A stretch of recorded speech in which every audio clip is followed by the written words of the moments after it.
Hey, mambo vipi? Karibu sana katika channel yangu ya YouTube. Tunaendelea na kujifunza Python programming language, na katika video hii ya leo tunaendelea na aina nyingine ya decision structure.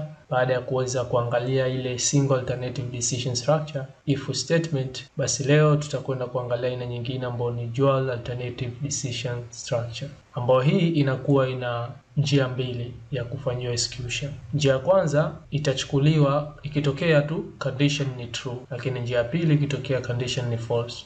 Tulivyokuwa tunafahamishana ile if statement ya video zilizopita, tulikuwa tuna just condition moja, tukitokea ni true, if statement yetu ndo itatoa hizi block ambazo imekusanya humu ndani, lakini ikitokea ni false, basi hakuna kitakachoweza kufanyika. Lakini sasa kuanzia sasa hivi tunaenda kujifunza hii if statement ambao ni if else statement, itatupa sisi uwezo wa kuweka kikitokea decision ni false, basi zifanyiwe block hizi, na ikitokea ni true zifanyiwe block hizi. Maana yake zinatupa two choice. So moja kwa moja acha tuweze kuingia huku katika PowerPoint. Nimeandaa a slide ambayo kuweza kukufahamisha, kukupa concept kidogo za hii if else statement.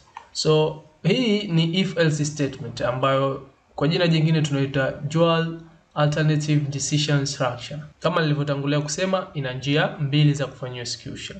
This will execute one block of statement kama ikitokea condition ni true, ama ita execute block fulani ya statement ikitokea ni false. So tupo hapa na simple flowchart example kuweza kufahamishana. Tunakuwa na a diamond symbol kama kawaida, kama tulivyoiona katika if statement ya kawaida, lakini ndani yake tunakuwa na boolean expression yetu, condition yetu ikiwa ina check kama ni true ama ni false. So ikitokea ni true, tunapata block of statement hii hapa inakwenda kufanywa execution, lakini ikitokea ni false, tumekuwa na block ya statement hii hapa ambayo inakwenda kufanywa execution. So sasa hivi tupo na njia mbili tofauti na ile ya if statement ya kawaida. Single alternative decision structure ilikuwa just ikiwa ni true tu ndio kitu kifanyike kitu fulani, lakini ikiwa ni false maana yake iache hiyo if statement na ifanye mambo mengine katika hiyo programu yao. Ila sasa hivi hata false tuna uwezo wa kuweka statement na block zetu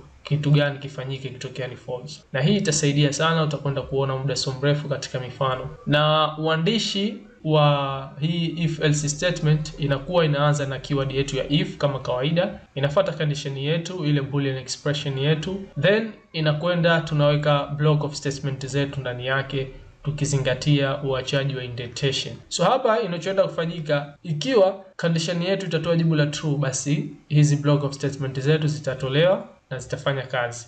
Lakini ikitokea condition yetu imetoa jibu la false, inakuja hapa kuna kitu kimeongezeka, hii keyword ya else. Katika if statement hili tulilojifunza mwanzoni video zilizopita tulikuwa hamna kitu hichi, lakini sasa hivi unaona kumeongezeka kitu, kimaanisha tayari imeweza kuongezeka functionality hii if statement yetu. So if keyword hii na kuna else keyword hii katika hii dual alternative decision structure. Then ikitokea ni false kama nilivyokuambia, itakuja huku katika else itatoa block of statement hizi hapa, lakini ikitokea kuwa hapa ni true itatoa block of statement hizi, na hii else haitoweza kuzingatiwa tena, hizi hazitoweza kutoka tena. So ukiangalia hapa kuna mfano huu hapa wa temperature ambao ni huu ambao upo katika hii flowchart hapa.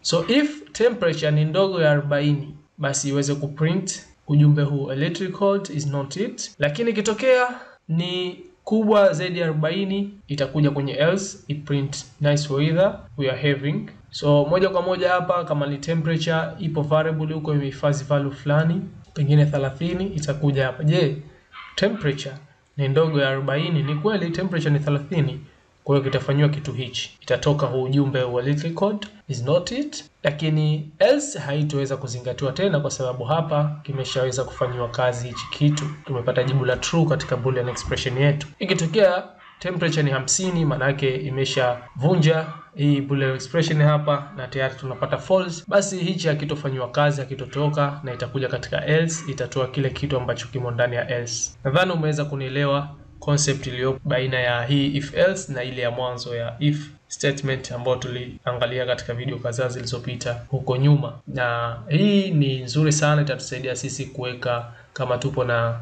more than one condition katika programu yetu, tunahitaji kuweka decision fulani, ikitokea hichi ifanyike hichi, ikitokea hichi basi kifanyike hichi, basi tunaweza kutumia hii. Na kitu cha kuzingatia hapa kabla ya kuweza kufunga video hii ni kwa hizi indentations, hakikisha sana indentation unazingatia. If na else zinakuwa zimekaa sawa sawa hivi, lakini ndani yake humu block zao zimekuwa zimeacha indentation, ikimaanisha hiyo imo ndani ya else, hiyo imo ndani ya if. Then baada ya hapa nadhani hatuna la ziada. Tukutane katika video ambayo itafuata. Tutakuja kupeana mfano mmoja wa hii if else statement katika editor yetu ya VS Code editor, na kuona the way ambavyo tutakavyo run na kupata output ambayo itakuwa inafanywa execution katika njia hizi mbili. Kama ni true basi kifanyike hichi, kama ni false basi kitokee hichi. Asante sana, share this video na wengine ili wapate kuja kujifunza nao. Subscribe my YouTube channel kama bado hujasubscribe, na tukutane katika video ijayo.